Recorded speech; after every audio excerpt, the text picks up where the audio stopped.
앞뒤로 인사 나누도록 하겠습니다. 자, 하나님을 기뻐합시다. 아멘. 자, 양옆으로 이번엔 한 번 더 인사 나누겠습니다. 하나님께 집중합시다. 감사합니다.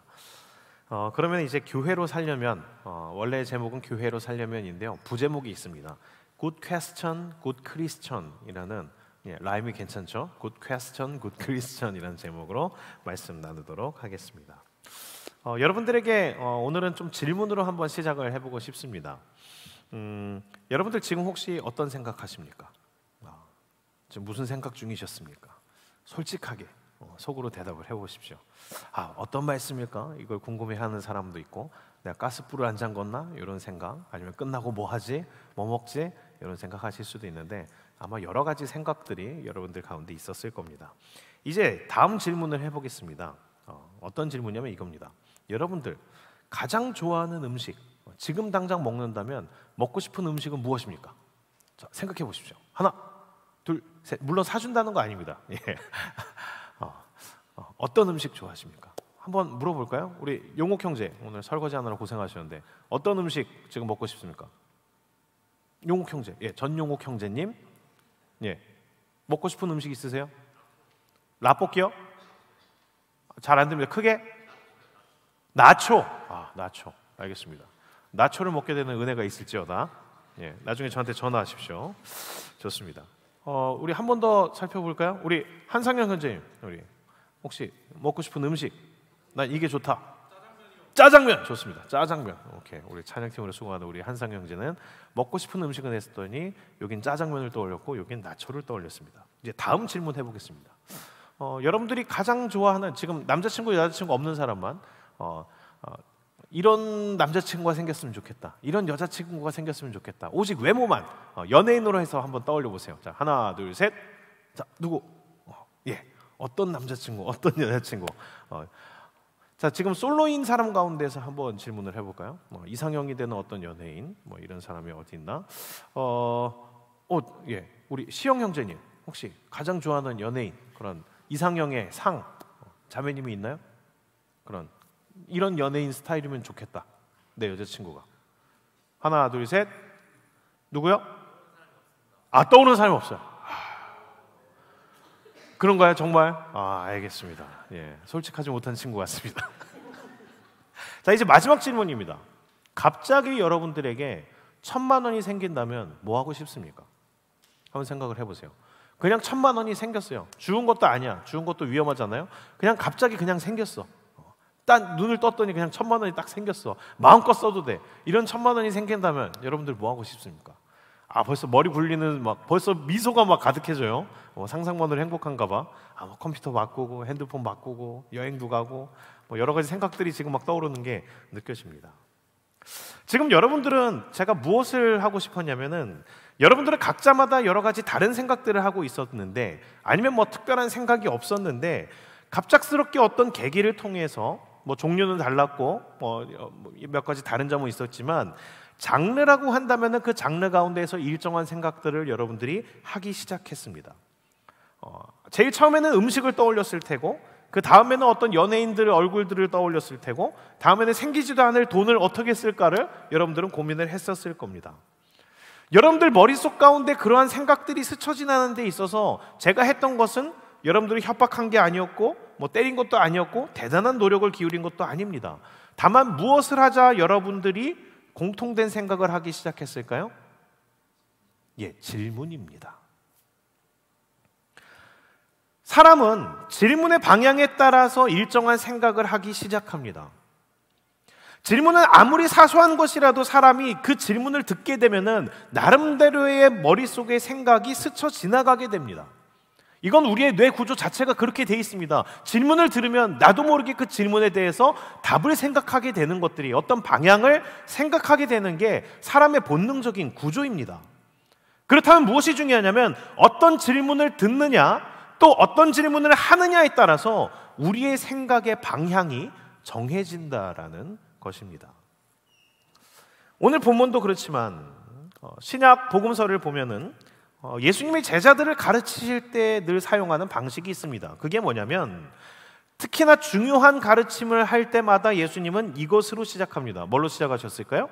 네, 오늘 주제와 같이 질문으로서 시작하십니다. 예수님 가르치실 때 교재를 갖고 있지 않았습니다.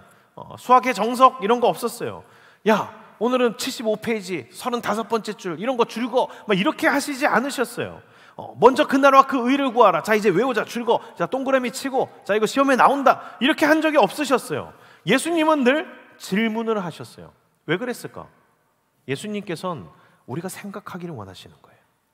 일방적인 주입으로 기계적인 암기로서 가르치는 것이 아니라 우리가 하나님의 놀라운 섭리를 통해 생각을 할 수 있는 존재로 지어진 만큼 스스로 고민하고 생각해보고 성찰을 통해서 자율적인 선택에 의해 하나님을 알아가기를 원하셨던 겁니다. 그래서 예수님은 일방적인 의사 전달이 아닌 쌍방향의 소통 방식으로 질문을 하고 또 질문을 받아주시며 다시 대답해 주시는 이 대화의 방식으로 제자들을 가르치셨었습니다. 오늘 본문도 보면은 그렇게 질문으로서 말씀이 이어집니다. 먼저는 세례 요한의 질문이 있었고 그 다음은 예수님의 질문이 이어집니다. 오늘 말씀의 배경을 잠깐 설명하자면 그러합니다. 세례 요한이 하나님의 말씀을 열심히 전하다가 감옥에 갇혔습니다. 이 세례 요한은 예수님의 길을 먼저 예비하는 사람이었어요. 그래서 이 감옥에 갇히기 전에 어떤 일이 있었냐면 감격적이게도 하나님께서 말씀하신 그 메시아 예수 그리스도를 본인이 직접 만났고 세례까지 주었어요. 와, 드디어 메시아가 일을 하는구나. 드디어 메시아가 오셨어. 이제 어떤 일이 일어나는구나. 그런 놀라운 기대에 부딪혀서 그런 기대가 가득 차서 아마 여러 말씀들을 전했을 거예요. 얘들아, 드디어 메시아가 왔다. 나사렛 예수 그리스도가 왔다. 너희들이 이제 뭐 해야 되는지 알겠지? 봐라, 저 세상 죄를 지고 가는 어린 양을 봐라. 이 세례 요한은 감격 가운데 아마 예수 그리스도를 계속해서 증거하고 사람들에게 예수 그리스도를 말을 했을 겁니다.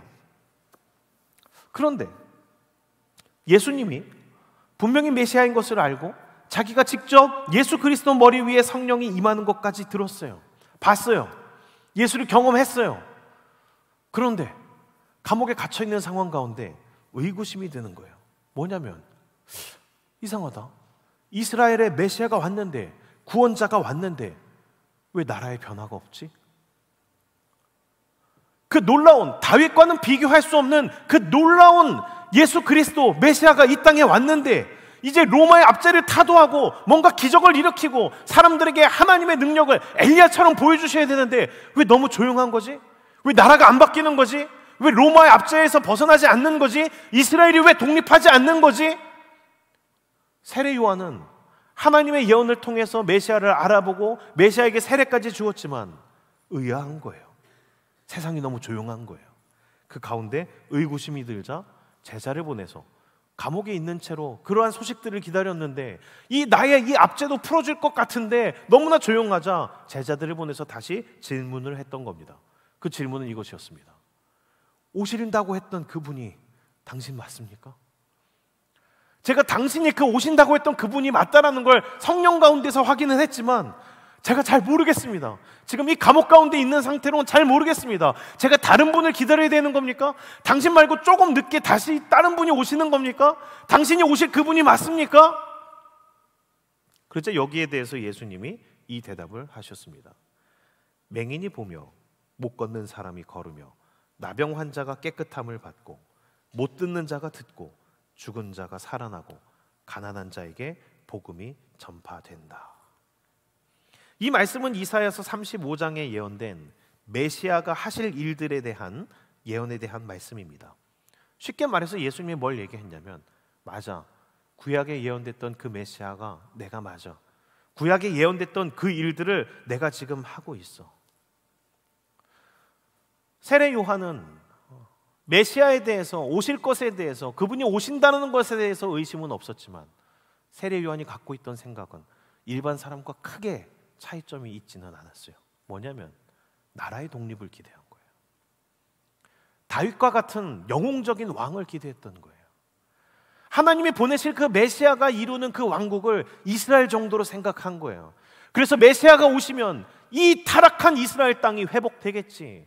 그 강인한 로마가 이제 그 메시아의 능력 앞에서 무릎을 꿇게 되겠지. 그럼 이스라엘의 평화가 오겠지. 이제는 정말로 잘못된 그런 헤롯과 같은 왕이 아니라 메시아가 왕이 돼서 이 이스라엘을 부강하게 하겠지. 자기가 갖고 있었던 메시아상 때문에 예수 그리스도를 알아보지 못하고 있었습니다. 그래서 예수님께서는 이 대답을 통해서 제대로 알려주는 거죠. 맹인이 보며 못 걷는 사람이 걸으며 나병 자가 깨끗함을 받으며 못 듣는 자가 듣고 죽은 자가 살아나고 가장 중요한 가난한 자에게 복음이 전파된다. 세례 요한은 알고 있었어요. 메시아가 어떤 일을 하는지. 그런데 사람들과 같은 생각을, 같은 일상을 살아가다 보니까 다른 것을 꿈꾸게 됐었던 겁니다. 구약에 나왔었던 메시아의 예언 가운데 나라를 부강하게 하는 것, 다윗과 같은 어떤 땅덩이를 넓히는 것, 그런 것들이 계시된 적이 없어요. 이미 구약에서 예언된 가장 중요한 메시아가 하는 일의 핵심, 그것은 마지막입니다. 복음이 전파된다. 이 질문을 한 다음에 이제 예수님은 사람들에게 질문을 합니다. 그게 7절이었습니다. 이렇게 질문을 하죠. 너희가 무엇을 보려고 광야에 나갔더냐? 예수님을 보겠다고 따라온 사람들, 이 주변에 있는 사람들에게 이젠 다시 질문을 하는 거예요. 너희들 지금 이 자리에 있지? 너희가 무엇을 보려고 광야에 나갔더냐? 자, 사람들은 왜 광야에 나갔을까요? 예수 그리스도를 만나기 전에 광야로 먼저 나갔던 사람들, 그 사람은 왜 광야로 갔었을까요? 이 사전에 대한 이해가 없어서 모르겠습니까? 그럼 이제 현대식으로 질문을 바꾸겠습니다. 이제 여러분들에게 질문하겠습니다. 여러분들은 무엇을 보려고 이 자리에 계십니까? 여러분들은 무엇을 보려고 이 교회에 나오셨습니까? 잘생긴 교회 오빠입니까? 피아노 치는 어떤 교회 자매입니까? 공동체에서 간식을 줘서입니까? 바람에 흔들리는 갈대를 보려고 왔습니까? 아니면 부드러운 옷을 입은 사람, 잘생긴 어떤 목사님을 바라면서 왔습니까? 전혀 아니라고요? 고개를 매우 세차게 흔드시는데, 예, 좋습니다. 두고 봅시다. 그때 당시에 광야로 갔던 사람들은 어떤 사람들이냐면 진리에 대한 목마름이 있는 사람들이었습니다. 진정한 선지자를 통해 하나님에 대해서, 진정 가치 있는 것에 대해서 알고자 했던 진리의 목마름이 있는 사람들이 선지자 세례 요한을 찾아왔던 사람들입니다. 그런데 그들 역시 어떤 일상을 살다 보니까, 보이는 것을 쫓다 보니까 가장 중요한 본질을 잊었던 겁니다. 그래서 예수님은 그들에게 다시 한번 말합니다. 광야에 무엇을 보려고 갔었냐? 너희들 관광하려고 갔던 거 아니지 않느냐? 어떤 대단한 사람들 보려고 갔던 거 아니지 않느냐? 연예인 보려고 갔던 거 아니고 너희들이 그 자리에 갔던 건 선지자를 보기 위함 아니냐? 그 선지자를 통해서 메시아에 대해서 듣고자 함이 아니었냐? 선지자를 통해 진리를 알고자 함이 아니었냐? 너희들이 보고자 하는 그 메시아가 바로 나다. 예수님은 이 말씀을 하시는 겁니다. 예수님의 가르침의 핵심이 사실은 대단히 단순합니다.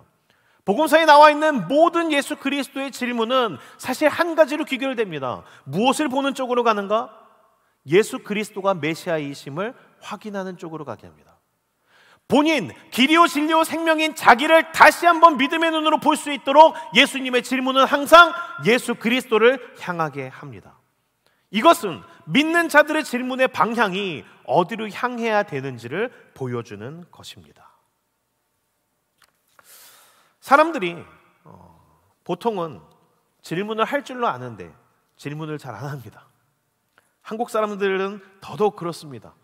왜 우리 그렇잖아요? 수업 시간에 이렇게 손을 들면 또 강의 길어지겠네. 이번에도 수련회를 통해서 여러 인터뷰 질문을 하는데 참 놀라운 것은 인터뷰가 조금 늦게 시작하든 아니면 뭐 어떻든 딱 정해진 시간을 넘기지 않더라고요. 놀랍습니다. 왜냐하면 시간이 되면 이상하게 질문을 안 해요. 어떤 그룹이라도 시간이 뭔가 됐다 하면은 서로 눈치를 보면서 더 이상 질문을 하지 않아서 인터뷰가 중단되는 놀라운 기적을 보았습니다. 야, 언제 시작해도 인터뷰는 정시에 끝나는구나. 대단한 센스들이다. 그런 걸 느꼈어요. 질문에 있어서 안 하는 것도 문제지만 또 하나의 문제가 있습니다. 그게 뭐냐면 질문의 방향이 틀린 경우가 있어요. 필요한 질문을 해야 되는데 질문의 방향이 잘못되어 있는 경우들이 있습니다. 그러면 그 질문은 온전한 답을 얻지 못합니다. 옛말에 그런 재밌는 이야기가 있어요. 어느 제자가 스승에게 물었다는 거예요. 스승이 말했습니다. 스승님, 저는 하는 일마다 다 안 됩니다. 제 인생은 왜 그럴까요? 저는 왜 하는 일마다 다 안 될까요? 안 되는 이유가 무엇일까요? 했더니 스승이 이렇게 대답했대요. 그게 문제다.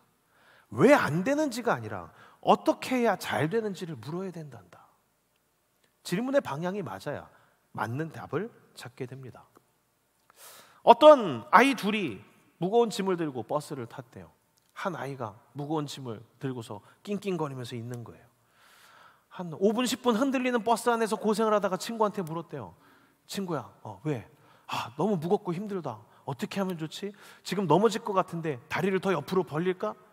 아니면은 더 이렇게 다리에 힘을 줘야 될까? 흔들리는 방향에 따라서 내 몸의 무게중심을 옮겨야 될까? 어떻게 해야 될까 하니까 친구가 뒤통수를 때리면서 이렇게 얘기했대요. 야, 물건부터 내려놔. 짐부터 내려놓고 손잡이를 잡어. 질문의 방향이 잘못되면 엉뚱한 답을 내게 돼 있다라는 겁니다. 크리스찬에게도 그렇습니다. 우리에게 있어서 가장 본질적인 일은 무엇일까요? 우리가 이 교회에 와서 제일 중요한 것은 무엇일까요? 우리의 신앙생활 하면서 우리가 찾아야 되는 답은 무엇일까요? 우리가 이 교회에 와서 얻을 수 있는 것, 그것은 예수로 인해서 편해지는 것이 아닙니다. 예수로 인해서 잘나지는 것이 아닙니다. 우리가 이 자리에 모인 것, 크리스찬이 광야로 나간 이유는 갈대를 보려 함이 아니고 부드러운 옷을 입은 사람을 보려고 나간 것도 아닙니다. 우리가 이 교회에 나온 이유는 예수 그리스도를 보고 예수 그리스도를 더 잘 알기 위함입니다.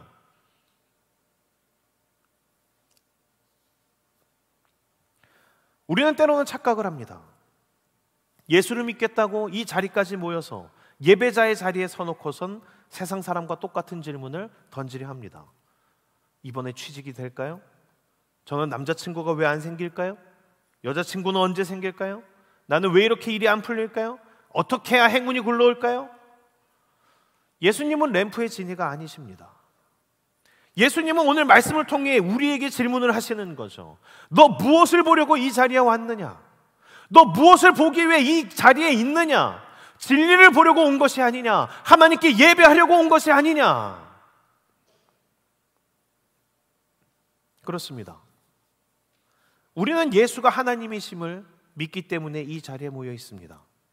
우리는 하나님이 온 세상의 창조주이시며 만왕의 왕이심을 믿기 때문에 이 자리에 모여 있습니다. 우리는 그 하나님이 예수 그리스도를 통해서 우리를 구원하셨으며 우리를 자녀 삼으셨음을 믿기에 이 자리에 있습니다.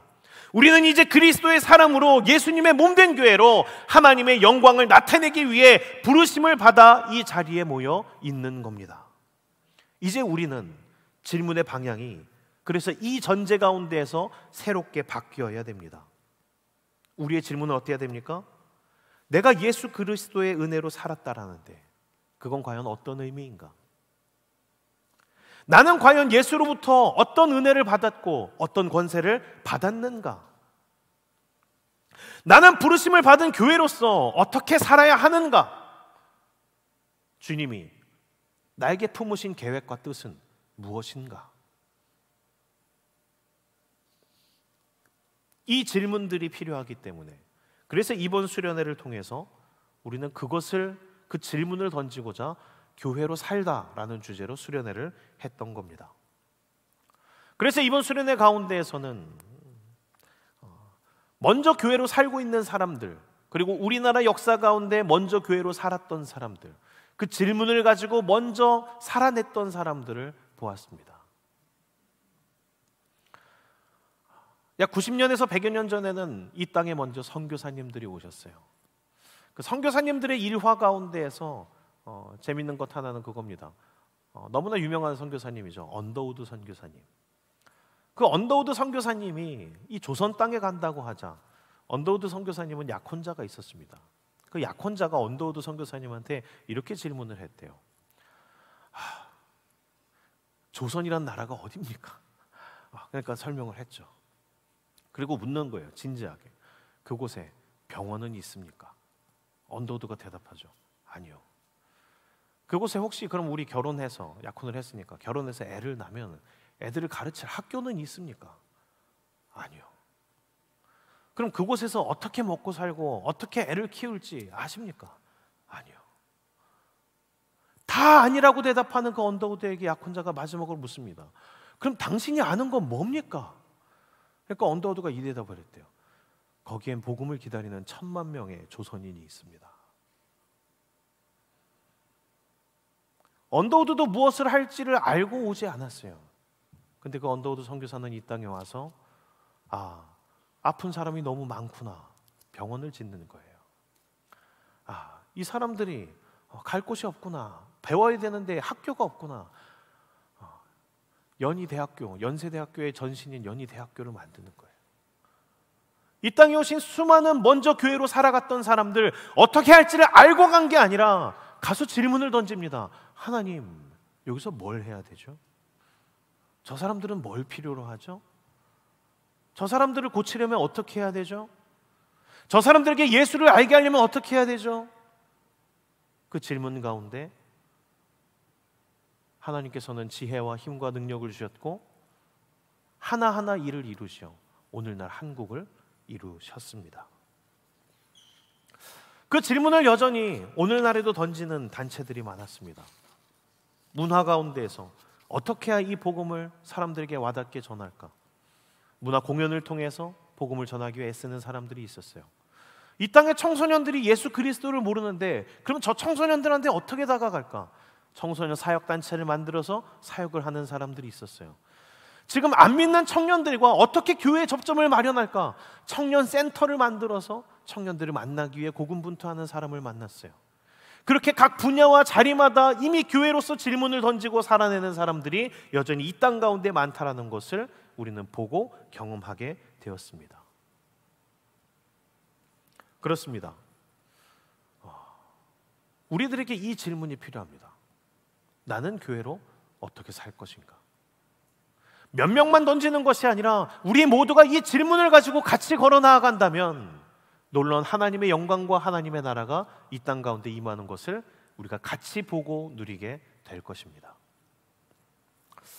이 질문, 사실 이것은 전혀 새로운 게 아닙니다. 이 전 세대에, 나의 아버지 세대에 이게 전 세계적으로 사실은 큰 방향을 불러일으키며 놀라운 역사들을 많이 이뤄냈었던 질문입니다. 되게 유명한 걸로는 외국에서 먼저 일어났었던 운동이기 때문에 이 질문으로 있었죠. What would Jesus do? 예수님이라면 어떻게 하셨을까? 이게 세계적인 운동이 돼서 놀라운 부흥과 놀라운 사회의 변혁을 이미 한번 이끌어냈었습니다. 요즘에는 이 질문을 던지는 게 너무나 소홀해져서 마치 이미 시대 지난 어떤 그런 운동같이 느껴지지만 이 질문이 우리 삶 속에 다시 있어야 됩니다. 간단하죠? 예수님이라면 어떻게 하셨을까? 내 가정 가운데서 질문을 던져보는 겁니다. 예수님이라면 어떻게 하셨을까? 내 직장 가운데서 우린 질문을 던져보는 겁니다. 예수님이 이 직장이었다면, 이 직장인이었다면 어떻게 하셨을까? 청년부 공동체 가운데서 이 질문을 던지는 겁니다. 예수님이라면 어떻게 하셨을까? MT를 가서도 질문을 던지는 겁니다. 예수님이라면 어떻게 하셨을까? 이 질문을 던질 때 우리 머릿속에는 너무나 자연스럽게 답을 알게 됩니다. 미국에서 밀턴 라이트라는 사람이 있었어요. 그는 전형적인 사업가였죠. 어떻게 해야 사업이 잘 되고 이윤이 늘어날까? 이것을 전부터 잘 알고 그 고민을 늘 하던 사람이었어요. 그런데 이 사람이 예수를 믿게 된 거예요. 예수 그리스도 십자가 복음 앞에 부딪히게 되었어요. 그리고 나서 이 사람은 진지하게 질문을 던졌던 겁니다. 이전에 예수를 모르는 사업가 밀턴 라이트가 아니라 이제 나는 예수 그리스도의 사람이야. 이제 주님께서 기뻐하시는 인생을 살기를 원해. 근데 어떻게 해야 될까? 그래서 이 밀턴 라이트는 이 질문을 던지기 시작했답니다. 그러면 사장 밀턴 라이트가 아니라 예수님이 이 사업체의 사장이었다면 어떻게 하셨을까? 이 질문을 던지고 나서 고민이 되더래요. 왜냐하면 교회 다닌 경력이 많지 않고 이 사업체에서 뭐가 필요한지를 잘 모르겠어서 그래서 회의를 하기 시작했어요. 그리고 점포의 점원들, 격리사원, 그리고 배달원, 외판원 수많은 이 직원들을 다 모아놓고 이 질문을 한 겁니다. 예수님이 기뻐하시는 사업체는 무엇인가요? 여러분들 가운데 만약에 예수님이 사장님이라면 여러분들에게 어떻게 해줬을 것 같습니까? 수많은 것들을 질문하고 그 종업원들의 수많은 이야기들을 경청하면서 몇 가지 회사의 운영 규칙들을 정한 겁니다. 그 운영 규칙은 이것이었답니다. 첫 번째, 예수님이 사장님이라면 어떻게 하셨을까요? 이렇게 대답을 하는 겁니다. 돈을 벌기보다 하나님의 영광을 위해서 사업을 하셨을 것 같습니다. 두 번째, 예수님이 사장이라면 어떻게 하셨을까? 사업으로 벌어들인 돈을 오직 자기의 소유로 여기지 않고 인류의 유익을 위한 것으로 여기셨을 것 같습니다. 세 번째, 예수님이 이 사업체의 사장이라면 어떻게 하셨을까요? 직원들과 가장 사랑스럽고 친밀한 관계를 맺으셨을 겁니다. 예수님이 사장님이 어떻게 하셨을까? 부정하거나 의심받을 만한 일로 사업체를 운영하지 않으셨을 겁니다. 예수님이 사장님이 어떻게 하셨을까? 구체적으로 일 처리에 있어서 이기적인 그런 결정이 아니라 우리가 함께 살 수 있는 결정들을 하셨을 겁니다. 밀턴 라이트는 이 규칙들을 정하고, 그러면 예수님이 사장님이시니까 이렇게 실행해 봅시다 라고 기업을 이끌기 시작했답니다. 그리고 어떻게 됐냐면 놀랍게도 망하지 않았어요. 그리고 이후로는 단순한 사장과 종업원의 관계가 아니라 함께 일어난 동지가 됐대요. 그리고 함께 유대감을 쌓아가며 함께 사업을 일으키는 그러한 함께하는 사업이 돼서 예수 그리스도의 영광을 나타내는 기업체로 그렇게 활동을 하게 되었다고 합니다. 말씀을 정리하겠습니다.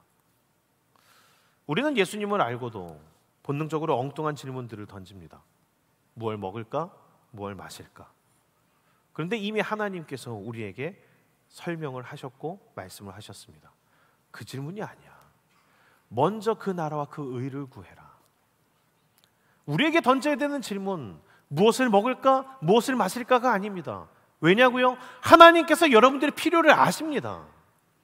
여러분들이 먼저 그 나라와 그 의를 구하기 위한 질문을 던지며 여러분들의 삶 가운데 교회로 살아가기 위해 주님께 답을 구할 때 하나님이 여러분들의 답이 되십니다. 여러분들 스스로 해결책을 내지 못하는 그 질문을 가지고 여러분들 스스로의 힘만으로 살아가는 게 아니라 하나님의 의를 구하며 하나님의 도우심을 맛보며 살아가십시오. 여러분들 이 자리에 왜 오셨습니까? 부드러운 옷 입은 사람입니까? 아니면 여기서 돈을 버는 비결을 알려줍니까? 아니요. 이 세상을 지으신 창조주 하나님, 여러분을 구원하신 예수 그리스도, 여러분을 붙드시고 인도하시는 예수 그리스도가 살아계시기 때문에 여러분들은 이 자리에 있는 겁니다. 이 자리에서 해야 될 것은 무엇을 먹을까, 무엇을 마실까, 어떻게 해야 성공할까가 아니라 주님을 더욱더 아는 것입니다. 주님께 쓰임 받는 것입니다. 주님이 보내시는 곳으로 가는 겁니다. 그렇게 갈 때, 먼저 그 나라 그 의를 구할 때 여러분들에게 더하시는 하나님의 손길을 누리시기를 축원합니다. 질문의 주체가 내가 되어서 내가 성공하기 위해 어떻게 해야 되지?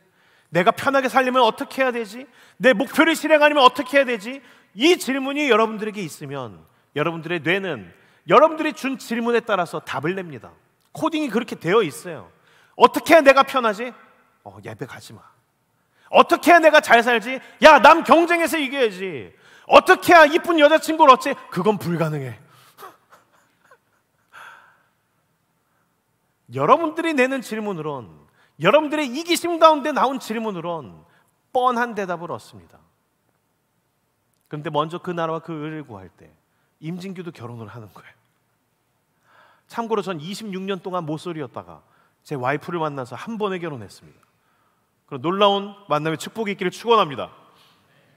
아멘. 여기 아멘이 제일 크군요. 작은 차이 같지만 질문을 어떻게 던지느냐에 따라서 다른 답이 나옵니다. 어떻게 먹고 살지? 어떻게 성공하지? 이것이 아니라 이 질문이 있어야 됩니다. 예수님이라면 어떻게 하셨을까? 예수님이라면 어떻게 하셨을까? 좋은 질문이 좋은 사람을 만듭니다. 좋은 질문이 좋은 크리스찬을 만듭니다. 그래서 good question, good Christian이 되는 겁니다.